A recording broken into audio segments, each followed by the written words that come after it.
Tonight on the Mac to the Future Livecast Go. Or is it Go Livecast? I can never make up my mind.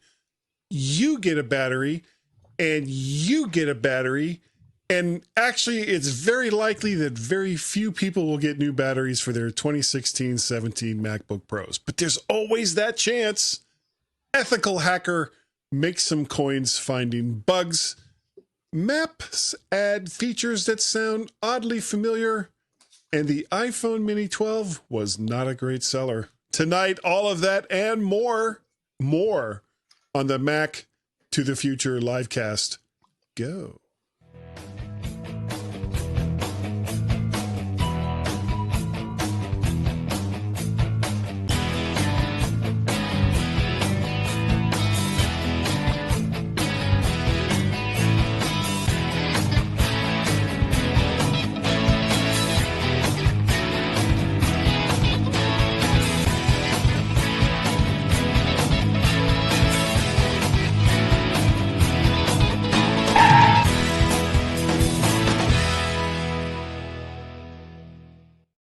And welcome everyone to the Mac to the Future Livecast. I am one of your humble, so very humble hosts, Guy Searle.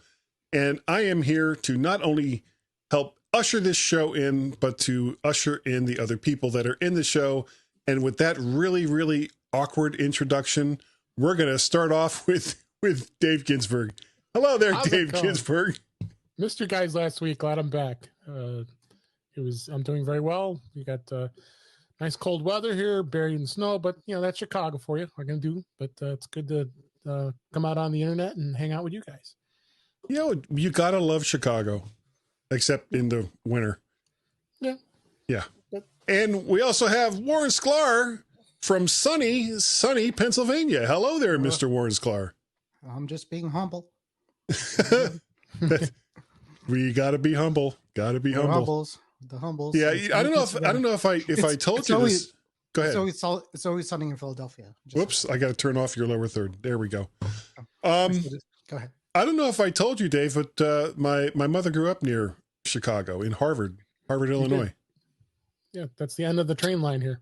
Yeah. Her father and uncle may have been involved in some nefarious dealings in the Chicago area from some of the stories that my mother told me.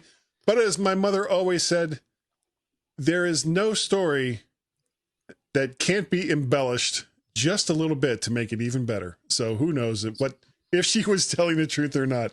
Especially that's a very small town. Harvard is? Well, she learned how to driving a bread truck at the age of 11 because her father had things to do while she was driving the truck. So that's the story my mother told me, and I have no reason to doubt it whatsoever. All right. We're going to get right into it. I don't know how long the show is going to be tonight, even though there is there's a lot of stuff kind of going on, but I'm not sure how far we can delve into it, but we'll find out. No, we'll be fine. The first one, there's an update for the Mac OS for both 11.2 and 10.15 for the Baron Samedit, or is it Samedit?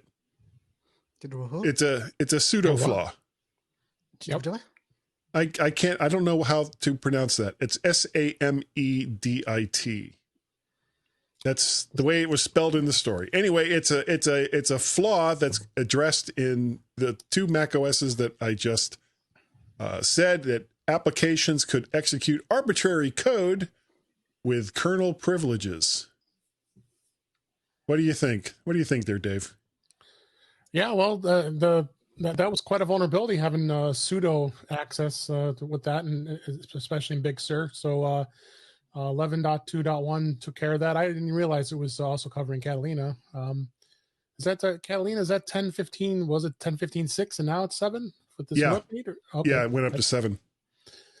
So that was a pretty a big vulnerability. They also fixed battery issues because I was having a battery issue with my MacBook Pro here. I have it, but I have what year is the MacBook? Okay, mine's a 2019. But what would happen is I would unplug the laptop, go use it in battery, and then I would it would go to the sleep and I would be away from it. Then I'd come back and then it'd have the red battery light on that it's dead. I'm like, what the heck? It was fully charged. Go plug it back in and then it goes back on, no problem. So That's weird. I'm hoping that Took care of it. That update took care of it. I turned off that battery conditioning thing that they have because that thing is worthless. How about you, Warren? Yeah. Any comment? No. Bugs are security bugs are meant to be squashed, and that's what he did. I don't know if this is the same story then. Ethical hacker breaches Apple, Microsoft, Netflix, PayPal, and others by executing code substitution in open source repositories. So basically what he was doing. Related. Yeah. I mean, it's the same thing. Like yeah. Okay. So that's the same story then.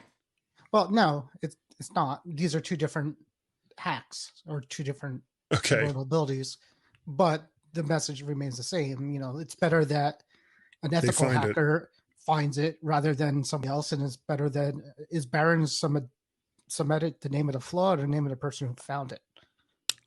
No, I actually saw the name of the person. Now I can't remember his name, but he made like $130,000 reporting these bugs. Right. So I mean, some nice coin.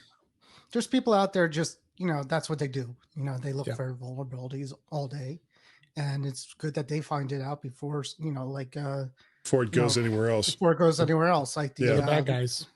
Well, what was the big one? The big hack that just happened with it was the ISPs. The big hack that's been the story all year. It was the security company that got hacked itself.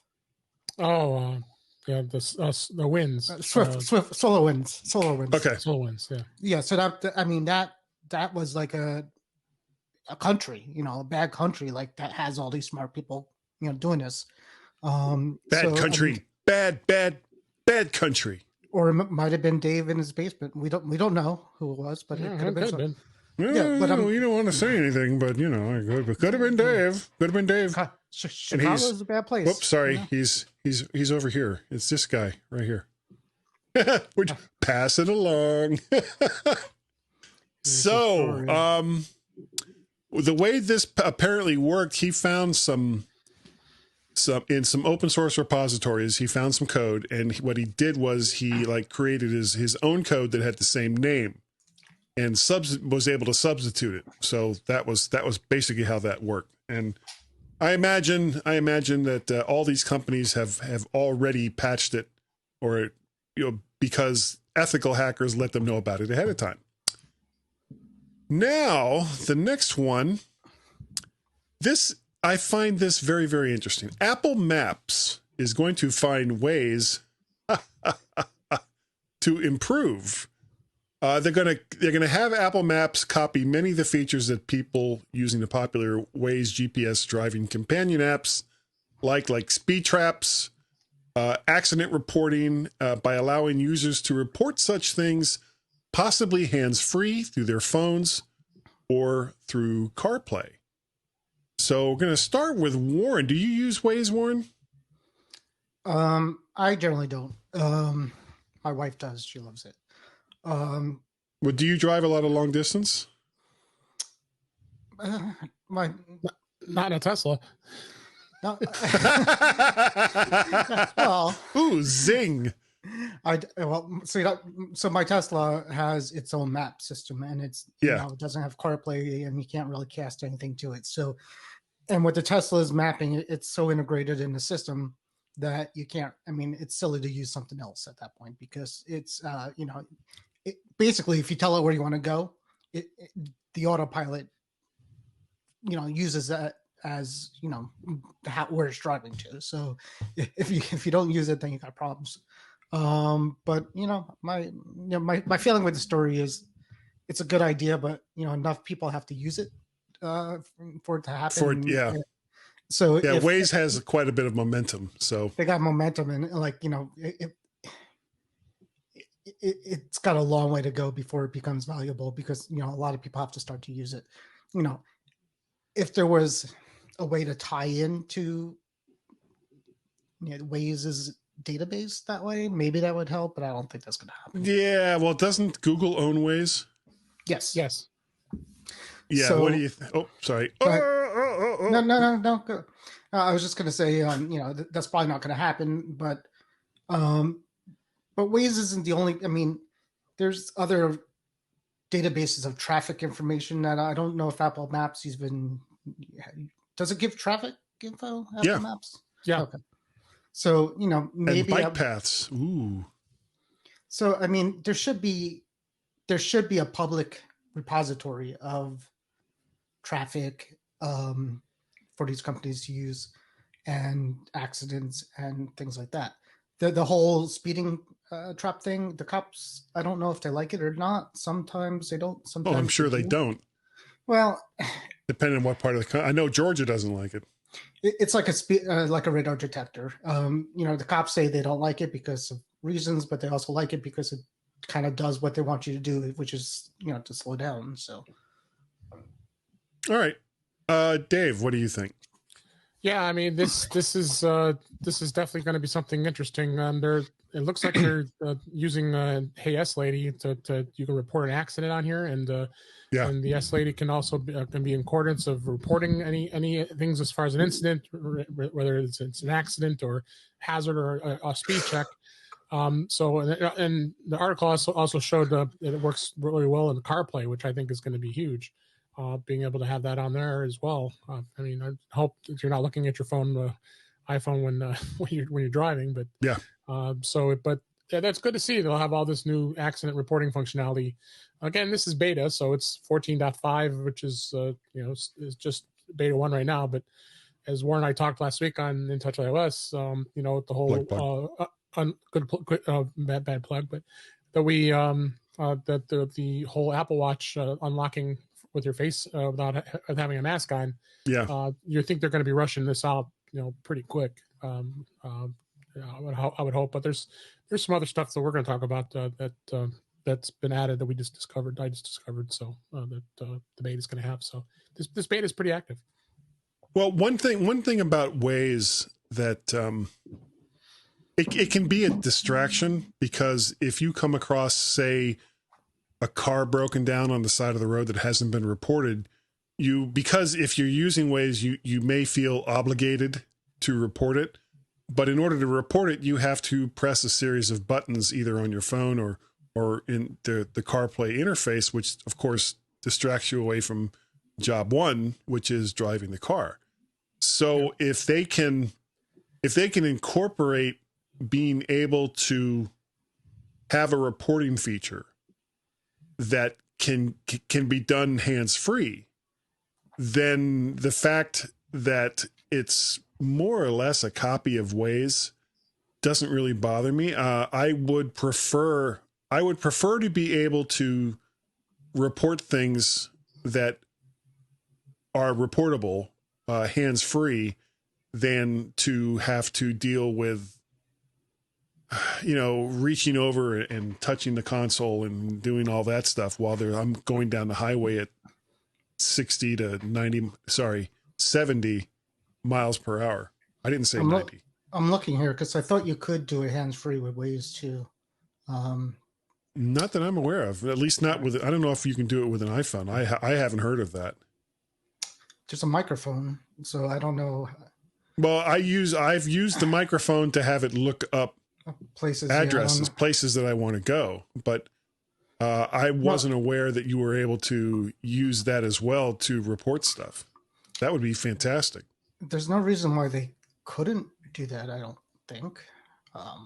Depends, because with the new security features that Apple's been putting on the iPhone, access to the camera and access to the microphone has to be approved before an application can use it. So it's hard to say whether or not that, and of course, Google being one of the main recipients of Apple's zealot security features, along with Facebook and a few of the others. You can do it. You can. Okay, I'll have to look. Do me a favor, in our private chat, put a link to whatever it is you're looking at right now. I'd like to see that. Okay, so if Apple allows you to do this hands-free through CarPlay, they aren't the only game in town to do that. I was not aware. Okay, the next one may or may not be true. You could do. There's a list of things you could do, but I'm not sure if reporting is on there. But I'm looking at that. Okay, send me the link, and maybe we can discuss it at another time. Apple to replace batteries in 2016 and 17 MacBook Pros for free. Apple claims that a small number of MacBook Pros have faulty batteries that won't hold a charge. In order to find out if your batteries qualify, go to About This Mac, check the battery health for these 2 model years, and if their condition is anything other than normal, contact Apple for a possible replacement. This isn't the first time that Apple's had some issues with batteries, is it, Dave? No, it's not.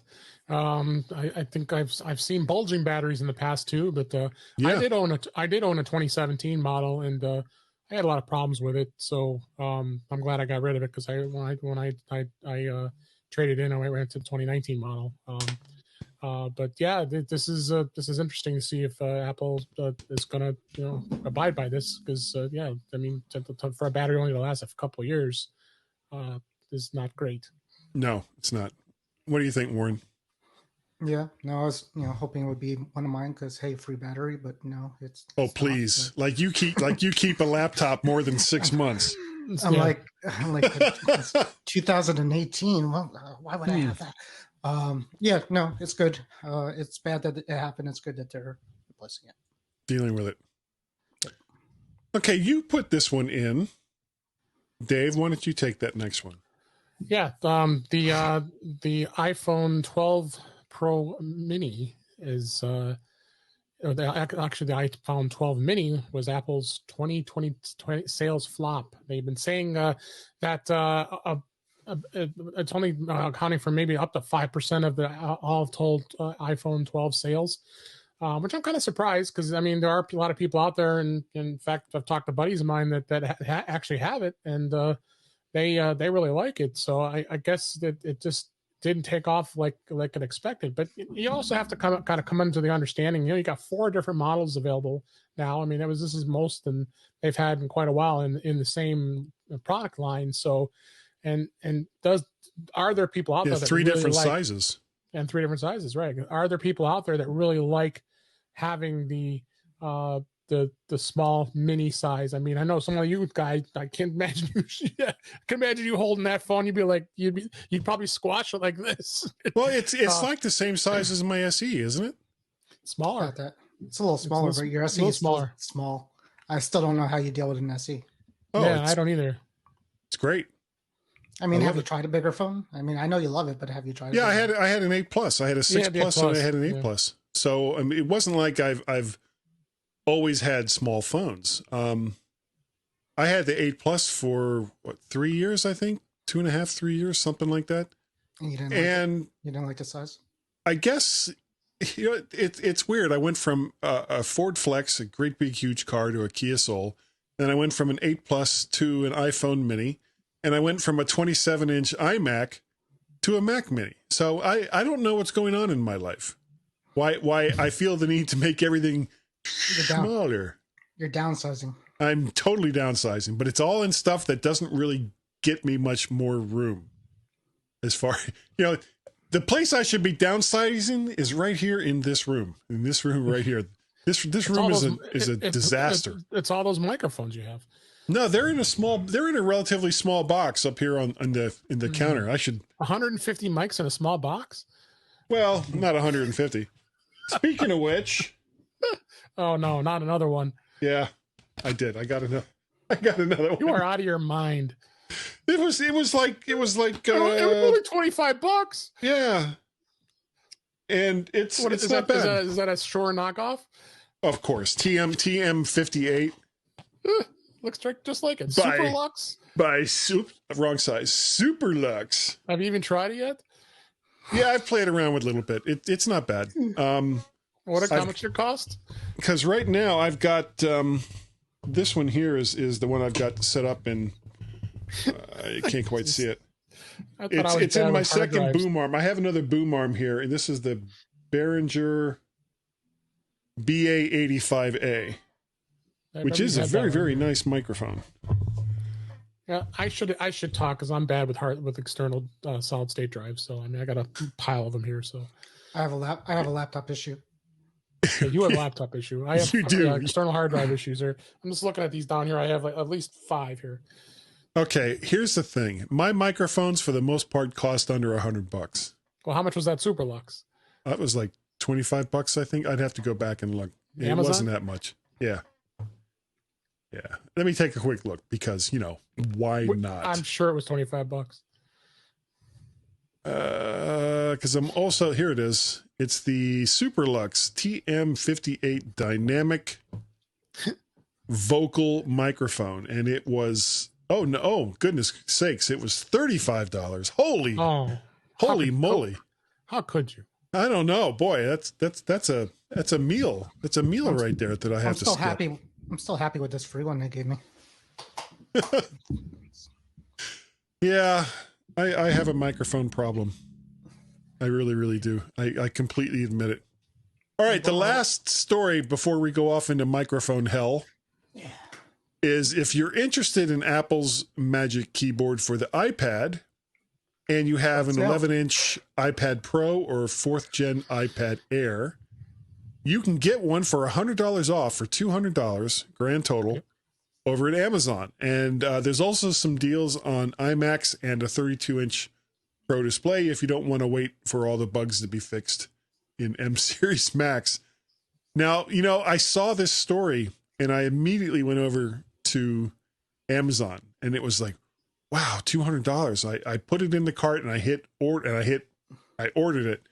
And then it was like, wait a second. You don't have one, right? I have a 12.9. I have a 12.9 inch iPad Pro. And I was like, wait, did that say 11 inch? And so I went back and I looked and it was like, so I real quick I canceled that order as quickly as I possibly could.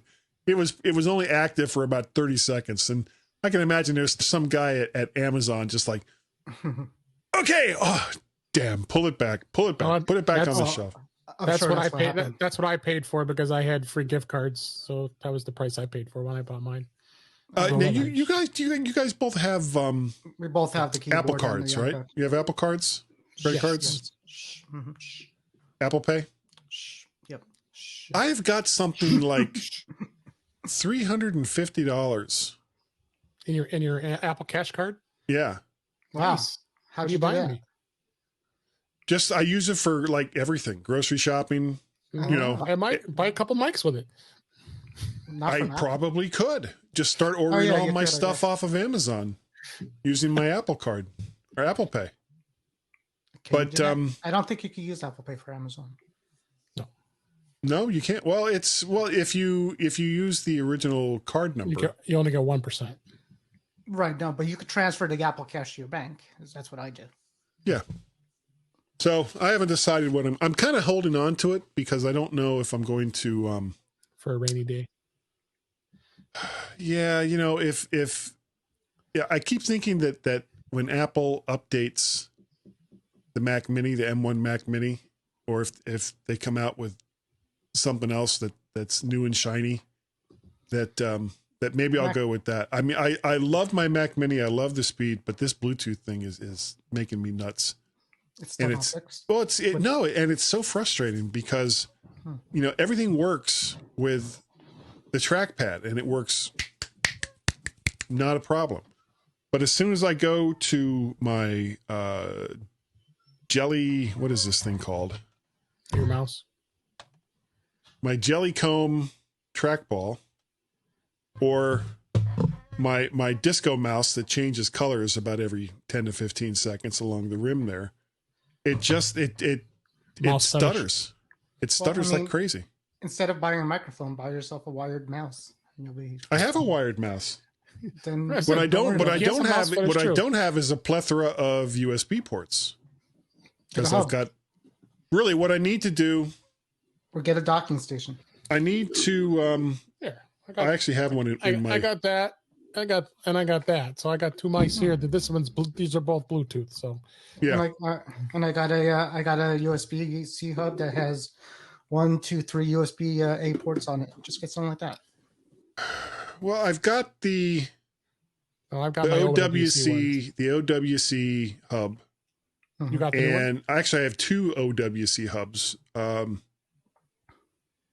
But I've got a crap ton of external drives, and what I really need to do is like take all of this stuff apart and redo it. I'm thinking about, because I've got these cabinets up here, but they're mostly empty, and I'm thinking that I could take the Mac Mini and all the hubs and everything else and put that up there, and then just run my HDMI cables for the monitors down instead of having this huge amount of cables all over the place.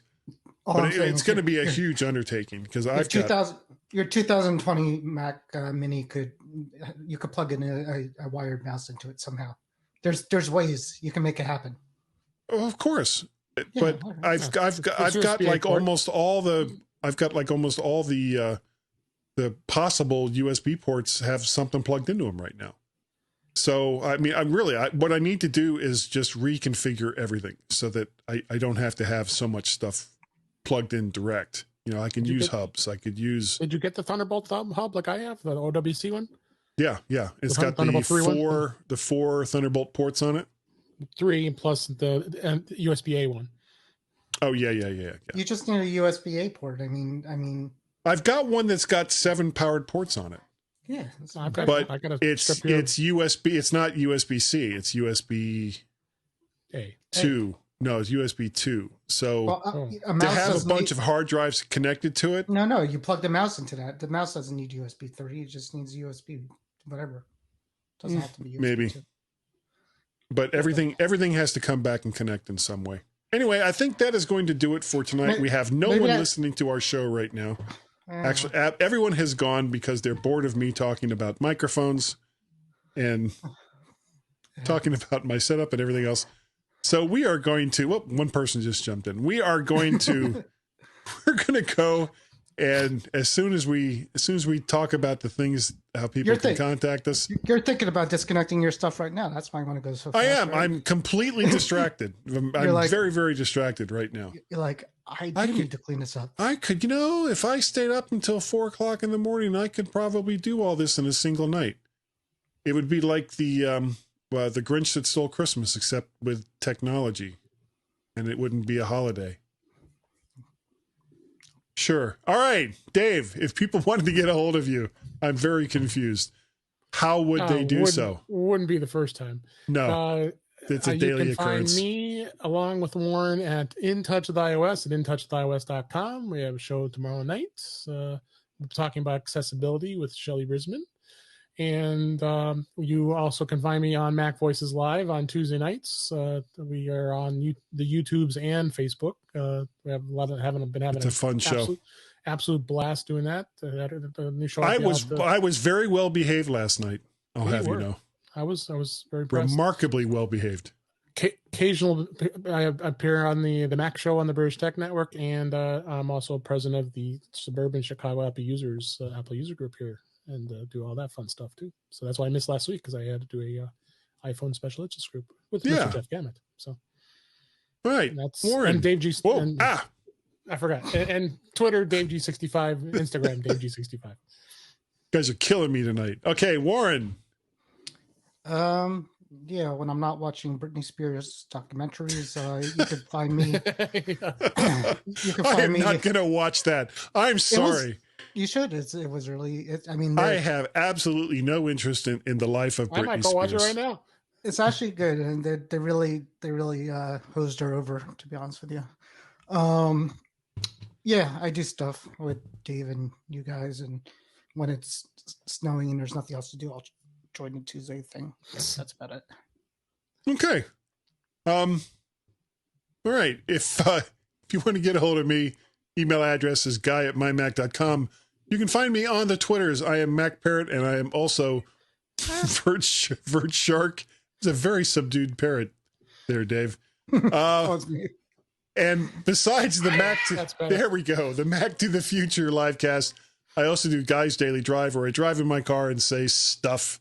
And the mighty MyMac.com podcast that you can find usually on Sundays or Mondays after I finish editing it, that I do with Gazmaz. What else? All of the stuffs that I do that I put out on audio and video, you can find over at VertShark, though I am woefully behind at the moment. And of course, over on the YouTube's VertShark is where you can go and like, share, subscribe. Did you guys see that? Like, share, subscribe over there on the YouTubes. It's so easy. It's ridiculously easy. Why you aren't doing it, I don't know. But that is going to do it for this evening. Thank you all, for whichever person that is that's still watching us there. Thank you. We really do appreciate the fact that you have taken the time to join us tonight here on the Mac to the Future livecast. And I think that's going to do it. We'll see you all next week. Yeah, yes. Bye-bye. Say goodnight, Warren and Dave. Good night, Warren and Dave. I knew that was coming.